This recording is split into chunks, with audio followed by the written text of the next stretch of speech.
gentlemen, welcome to the stage. Wonderful, brilliant Christopher Kane. Rest in peace, Louise Wilson, because sadly she's no longer with us. But she had trained with you and I would say your peer group. Something really, really spectacular happened in British fashion, which I think is a lot to do with her, a lot to do with St. Martin's, also I think a lot to do with the BFC. I think. But were you all there thinking, we're part of something really, this is really exciting? Well, I think to just not to generalise it, but I think British art schools in general are really great, amongst like others at the RCA, London College of Fashion, but Central St Martin's was where I wanted to go. But there's other great colleges out there. But Louise was fundamental in making my career, like in how it happened, and obviously working very closely with my sister Tammy. She also did the foundation BA and then the MA also. Oh, did she? I didn't well, know not that. really. She did it with me though. Oh, I see. In that sense, we worked together. But Louise was, and still will be remembered as this fierce character. But we became really good friends, so it was one of those things. We had a really good relationship from the very beginning, and I remember the interview. I was terrified because obviously you hear of all these crazy stories, which are true. Some of them are slightly made up and extravagant, but you walk in and at that point she was smoking. And she had her desk, and it's all got these amazing trophies and all these accolades. And you walk in, it was just this smoky, like very film noir. It was like a black and white still, and she was smoking a cigarette. And when you were at St. Martin's, I've always wondered with everyone, how much are you reminded all the time that McQueen was here, Saint Lion was here, John Galliano have trained here? How much is that forced down your throats, or is it just a kind of general? I was lucky again to say that I've been in the Charing Cross building, and you did feel really special going in there. It was not just I think everyone felt really special in that building. It was such an amazing atmosphere. It just had so much history, not only in fashion but fine art and like architecture. It was a really great college where so many great names studied. So I was very lucky in the sense that you would walk in, you felt really privileged and honoured. So it was a great feeling. And it's when you walk past that building now, it's quite sad because you've got fond memories. But I mean, St. Martin's has done so much for industry, world globally as well as British fashion. So yeah. No, it's amazing. Okay, so you had your graduation show. You then had your first commercial show, which I was at, and I remember being in the room, in the tent, and thinking, this is significantly exciting. All your bandage dresses. I've got lots of questions about that. First of all, how did you get that together? Number two, where are all those dresses now? Are they all archived, or are they somewhere really special? Because that was a seminal moment in British fashion. So where are they? Okay. And the third question is, somewhere in between that Donatella Versace came into your life, so just explain to us a little bit about that. So I graduated, and literally 3 hours after the graduation, where I won the Harrods Award, which was amazing, I was introduced to Anna Wintour, and I was literally taken from the backstage of the show to her hotel room at the Connaught. So it was an audience with me, Anna, Sarah Moore, Hamish Bowles, and her daughter Bea. So I was terrified, literally thrown into the deep end, shaking. So that went really well, and then Anna said, oh, where do you want to work, what do you want to do? And I was basically just very naive and still basically like terrified, as you would be, but she was so nice, and she put me at ease, and she said, calm down, it's great, your work's amazing, blah blah blah, I've heard so much about you. And then she introduced me to Donatella. A week later I was in Milan Fashion Week backstage with Donatella Versace getting her hair and makeup done. I was actually like, oh my god, fantastic. And then Mario Testino walks in, so I was this small town boy like this, like, okay, enough, this is too much, I'm having heart palpitations. So then, but they picked you out for that because Anna likes to support new talent, or Anna's been one of my such a huge maverick for me. Like she's really helped me from the very beginning, and she's always been a support. I can always call on her for things, and also she helped with the process of the investment, which we can talk about later. But you know, Anna's been pivotal to British fashion as well as other editors. But I don't think anyone even in the country really understands quite how involved Anna Wintour is in this country and in this country's industry. She supports youth. It's the future. It's tomorrow's future. So she really understands that. It's a business, and she understands that also. But also, you have to be creative and you have to stand out. So she's a huge believer in that. Like, she's a force. Then what did you do for Versace? What was your role? I obviously got offered a job. I turned it down and said I've been offered Topshop New Gen, which was like amazing because they obviously pay for your show, and it was such a great thing to do. So I basically just had to grab it and see. I told Donatella I'd love to work for you, but not in that capacity. Can we do something else?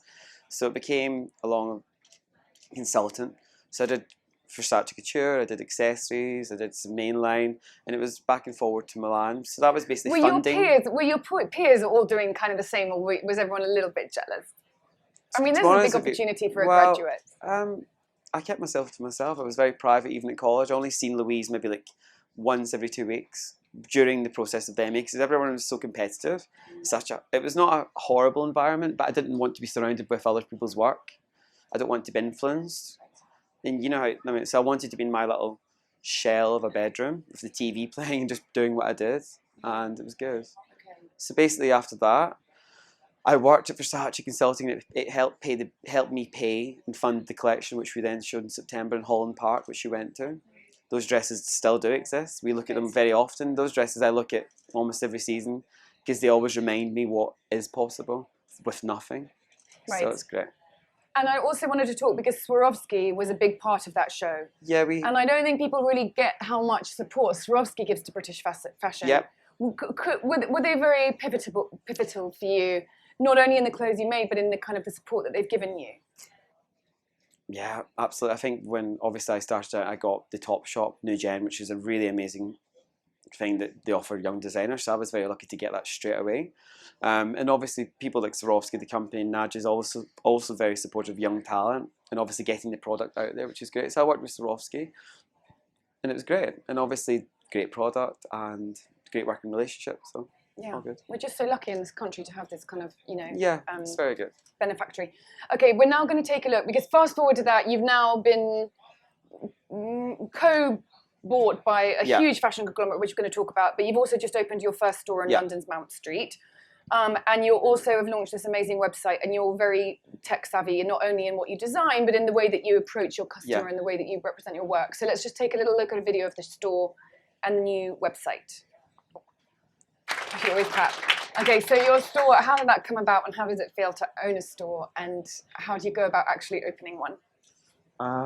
Well, obviously the investment came first. Okay, let's talk about that. Let's talk about that. So Kering basically now own 51% of Christopher Kane. Correct, yeah.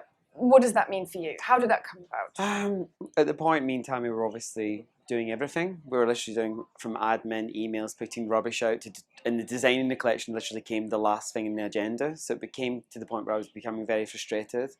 We needed to bring staff in, expertise, knowledge from everywhere else, but we couldn't afford to. So that was one thing that it had to change really before I was at breaking point, and so was Tammy because we worked so close together. So Anna again came to the rescue and introduced me to Francois and other investors. But Francois really struck a note with me, and we really got on from the very beginning. And he truly believes in being creative and being yourself and to stand out and also to be in the stable with other great British brands like Stella McCartney and Alexander McQueen. So it just felt really right. And obviously moving on, bringing in new staff, which is really fundamental to grow the business because we were literally doing everything. And it's so hard when you're being stretched in different directions. All these really rushed decisions, it's just too much. So now we've got a bigger team, bigger staff, bigger structure, and obviously the store was something that was inevitable. It was the flagship store and it had to be in London, and the Mount Street location was so up and coming in Mayfair. It's like the new place to be and to shop. It's amazing. It's amazing. We're in such great company. Down the street there's Balenciaga, there's Celine, there's great brands there, so it's really great. And obviously working with an architect and to create your own universe that you can really display your work and not really rely on the wholesalers, which is great to build your business, but obviously as your own retail space to really promote your brand the way you want to. Because there's not that many British designers who are really called up by Francois Henri Pinault, the guy who runs Kering, which used to be called PPR. PPR. Let's say PPQ. So does he pick up the phone to you sometimes and say, "I love what you're doing," or how much interaction do you have when you're owned by a company such as that? How much control do they have, and how much, paradoxically, freedom do you now have then to design and create, which is what you're probably enjoying most? I think what he's so good at, he stands back and he really relies on great people to help with the business and running of the business, and obviously he gets a lot of feedback, but he comes to the show, and obviously he was so supportive. My mum passed before the show, which is heartbreaking But he now lives in London, so, and Salma's so much fun. But yeah, his wife Salma Hayek, fantastic. Yeah, she's great. But he generally is just a really nice person. I think when you meet him, you're literally put at ease because he's so calming and he just knows what he's talking about, which is great because you don't need someone to come in and tell you what to do, dictate. It's always, that's not a horrible position to be in. So he's really quite, not easygoing, but he knows he can really trust people that work for me. And like we have a new CEO, Sarah, who worked within the brand, within the stable. So she's now came on board since October. So we're changing a lot, and he can rely on her and other people for their knowledge. And if you're owned by a brand that also owns Alexander McQueen, Stella McCartney, Saint Laurent, Puma, God, there's so many of them. Mm-hmm. What does that mean for you? Do you have access to their kind of resources or things they've learned before, experience that they have, or are you quite independent under the umbrella? I'll always be very private. Okay. Like I don't really like people knowing what I'm doing or where I'm working or who I'm working with, but it's always good to have, obviously when you launch your leather goods, and to work with the expertise and knowledge of, say, the Gucci, what they do, and their leather goods are so amazing. So it's like great to hear how they can do this and where they do the developments and all these amazing things that you can't not notice. You need to take notice because they know it.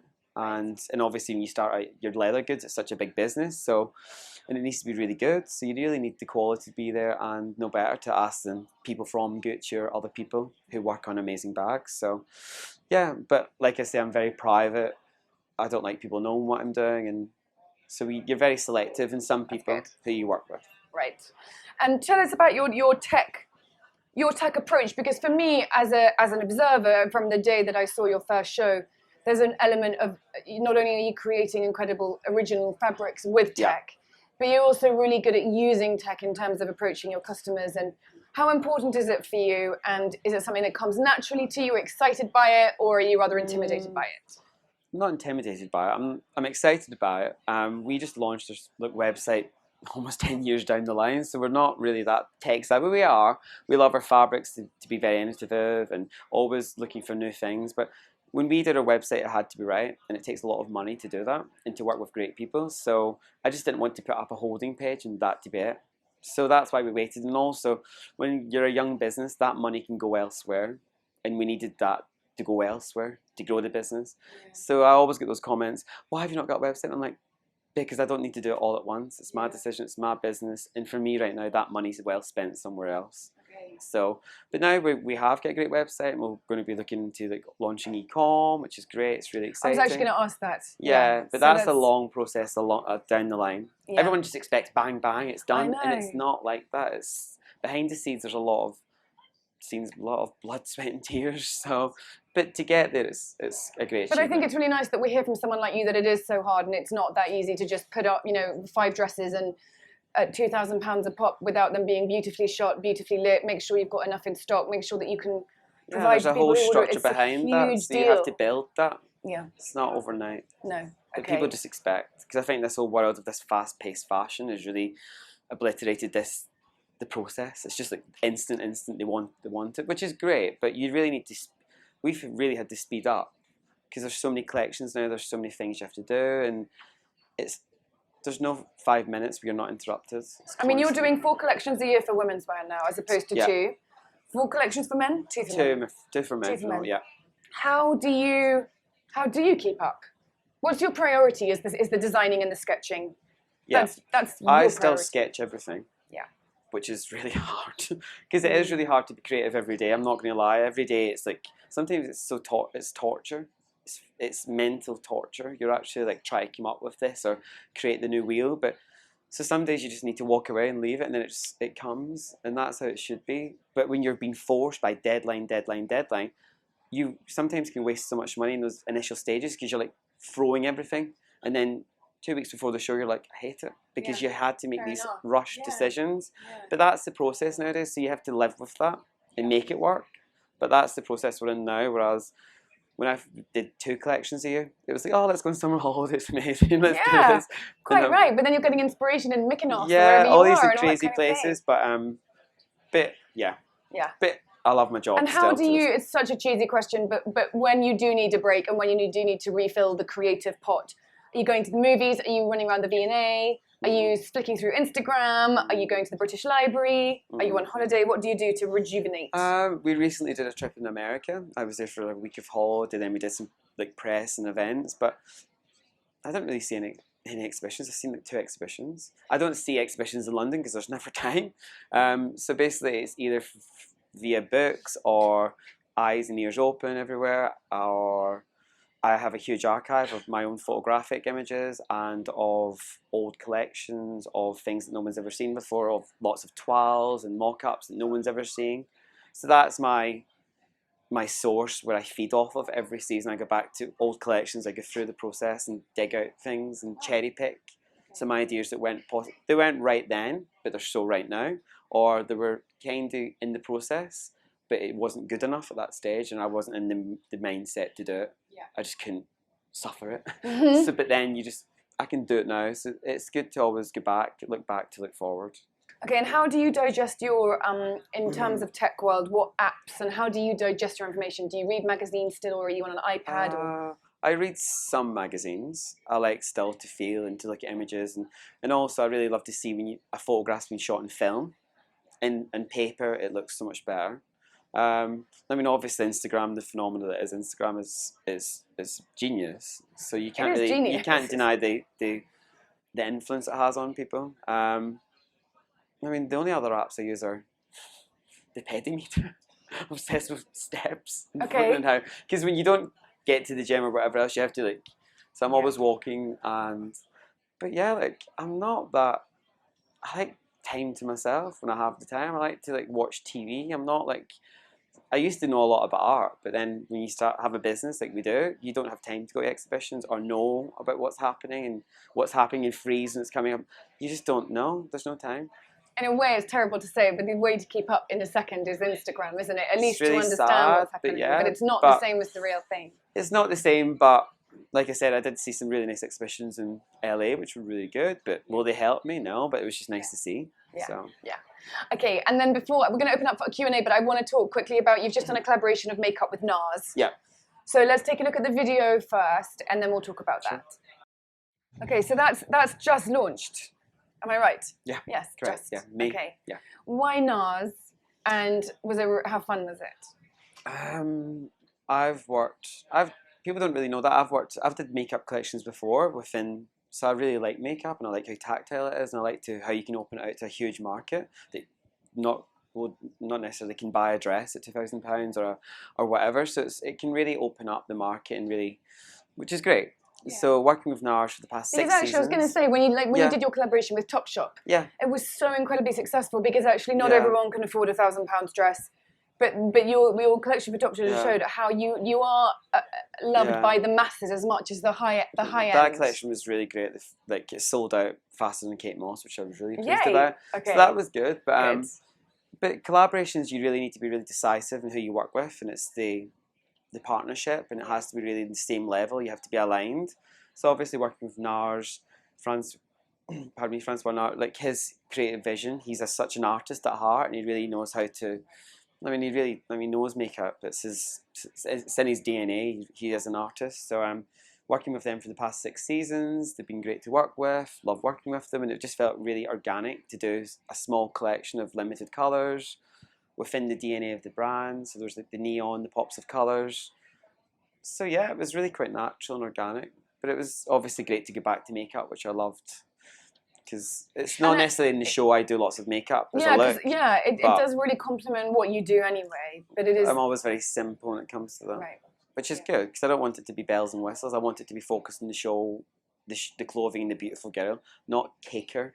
Whereas that's why it's so good about this makeup. There's strong colours, but you can really layer it, and it's almost invisible, or you can go really extreme. Which it's depending on taste. So. And it's basically for sale at all around the world.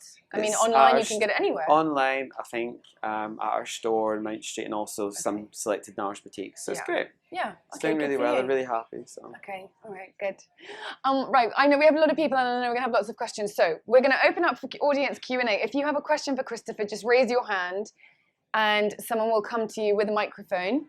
And you can ask away. We've got one person here at the front to start with. lady here. If you wait 1 second, we'll just give you the microphone. Hi. I know you said a lot of your past, or you look at past collections to when you're designing a new one. So obviously there's going to be that interlink. But for you, which has been your like personal favorite collection that you've done? That's a good question. That's a really good question. The collection I always look at is the Spring Summer '08, which was the chiffon frills.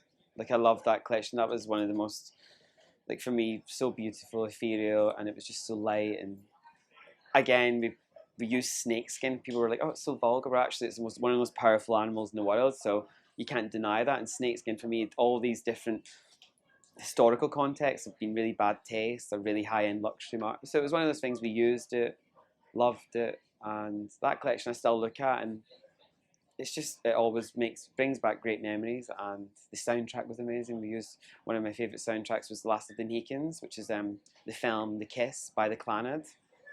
And it's this beautiful, almost Highland, like bagpipe, like really beautiful, like folk music. And it started the show, and I always love watching that show every season just to be inspired again.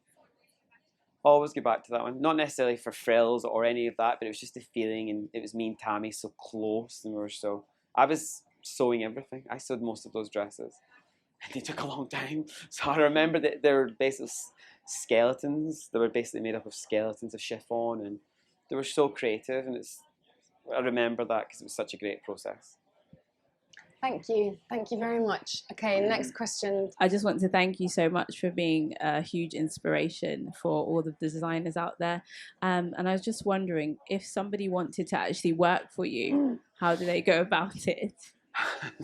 Do you know, I have to say, it's funny, during my talks, we do get a lot of those questions. I seen you on Instagram earlier, actually. Yeah. You mentioned something. But it is a really valid question. I said I was looking forward to it. Yeah. It actually, for me, it is, and I thank you for asking that, because even I sit here and I've worked in fashion for 10 years, and I think, how do you get into anything today? Even if you've been to college, it's really hard. So I think it's such, what's your like, advice? when I was at college, like, it was so hard to get a job. And literally, I was surrounded by the most talented people in the world, and even they didn't get jobs. It was so tough. It's such a tough industry.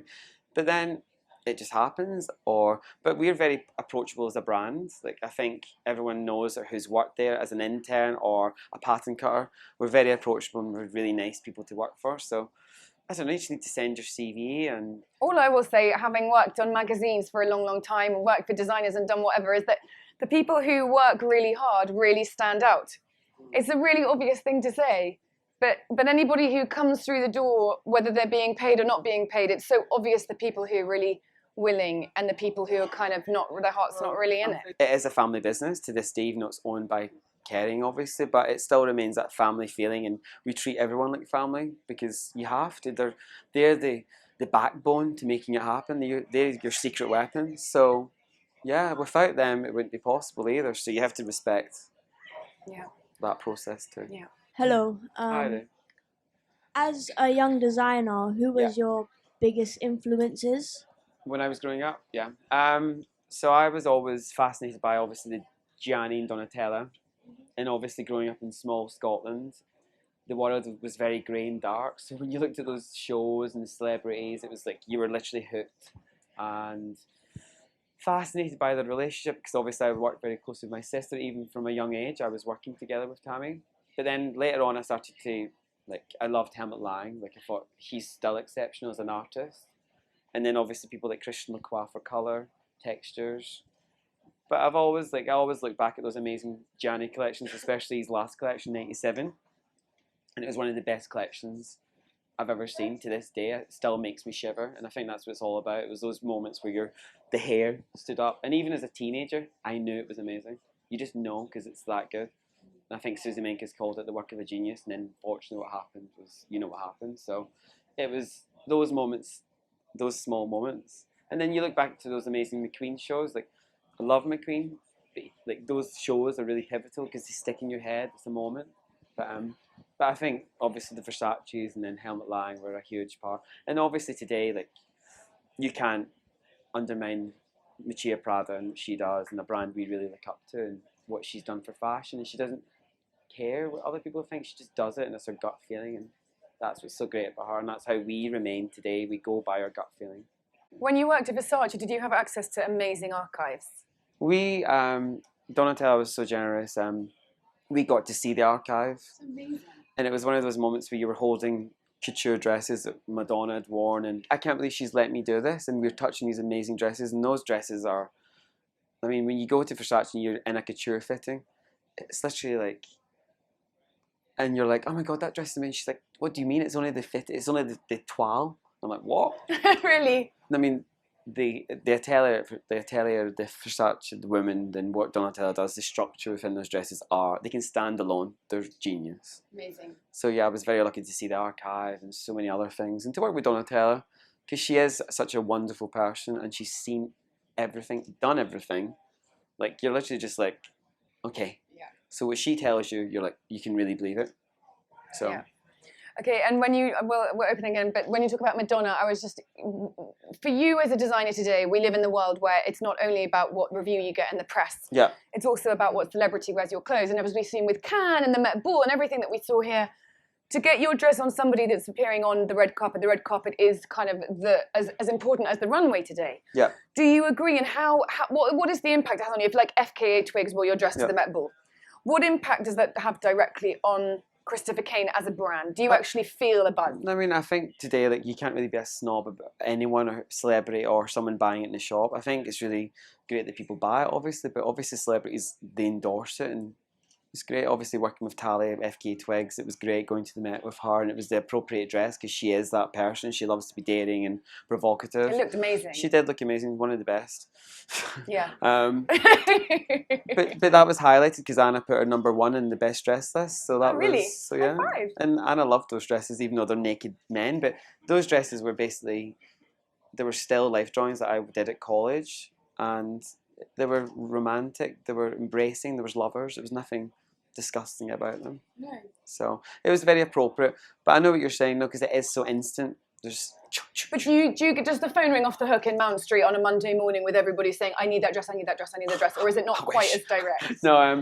No, it's one of those things we work with stylists. I think when we went to LA, we did some amazing appointments with like stylists, and you build a relationship with certain girls. Or, I mean, the people who really work are the people with their own frame of, their own mind. They're not necessarily led down the garden path by a stylist telling them what to do. It's always nice when the celebrity or the star, they know as well what they like. And that's always the best collaborations, because they can feel good in it and they're not just being told that that looks good. They know themselves. So someone like FK Twigs, she's very on it, and she's got great style anyway, so which helps. Okay, we have time for a couple more questions. Hi, I've just graduated studying fashion design this year. Congratulations. And I just want to know, what advice would you give to young designers who want to start their own brand? And whether it is better to get more experience working for other brands first, rather than just go straight to starting your own brand. I think when I was at college, I did lots of work experience, and that really opened up. It opens you up, and you really engage, and you see so much that you shouldn't see, but it's actually so integral to your development. But I think you just know. I think you go with your instinct, and then you just take it. And if it doesn't work out, then so be it. You're young. So why not take the risk sometimes? Sometimes it's good to take the risk. Just trust yourself and just go for it, really. But just be warned, it's more hard work than what you think. Really is. Thank you. Thank you. Go for it, we say, go for it. Okay, gentlemen. Hi, Christopher. Hi there. Thanks very much, and Kanvara as well. You said that you started off by doing the foundation program, and then I think you initially said that you went into fine arts. Mm-hmm. Was there a point at which you then decided that fashion was definitely for you? And also, if I may, what's sort of your inspiration for the sorts of designs and prints that you use in your menswear collection? So I was always addicted to fashion. I always loved it as a child, and we talked about those references, the Versace, the Helmut Lang, and so I always loved fashion, but I always loved drawing. It was one of my, like, I always drew. I drew my mum naked at the age of, 9. Like, she let me do that. I drew Tammy. I was always looking at books. I was a very visual person, so getting these art books, it was like the outlet. So obviously doing the fine art and the foundation, it was one of those things where you could dip your feet in every part of the pond and really taste what you wanted. Fine art stood out. But then as you grow, I went back to what I really loved, which was fashion. Okay, thank you. Okay, we've got time for one more, and then I know I have to end, I'm being told. Hi, sorry. I wanted to ask, how do you stay true to your designs when you have merchandisers that I imagine are telling you that you need really commercial shapes, that you need sequins, cruise, and resort? Do you know, it's actually been an education. It's been really good, and obviously you have to edit, the process of editing, and it's really hard because you become so attached. But I think you really need to start from the very top end of being creative, and then the ideas of the commercial comes really easily because you've got that glory point where you're like, so you can really work down. But you need to get advice from others because you become so, like, you literally don't leave the studio sometimes, and then you go outside and you're like, oh, you see something, you're like, we have to do that. So you need to see and hear feedback, and also what happens in the store, feedback from clients, feedback from retail, like wholesalers. So it's always good to get reactions, and sometimes I can totally disagree, but sometimes I'm like, that, yeah, totally, let's revisit that, let's go back because it did so well, or change the colour. But yeah, you need to grow the business, and not everyone can afford those £3,000 dresses. They might afford the 900 dress, which is also great, and it always has to remain very Christopher Kane. So you have to work very closely and not just focus on that high end. But I totally think that when you've got that concept, you can really dilute to other things. Yeah, great, thank you. But it is tough because we're very, like Lara knows that, like me and Tammy work so closely in the collection, so sometimes it's really hard to be like, really? Well, I'm a merchandiser, so. Yeah, so you know what I'm talking about, the language. So. Okay. All right, great, thank you. Thank you. I would like to say thank you very, very much to Christopher Kane. You're fantastic. You're a credit to Britain. I'm very excited to see what you do, and I'm really honoured that you came to speak to us today. So thank you very, very much. Thanks for coming. Thank you, Christopher. Thank you.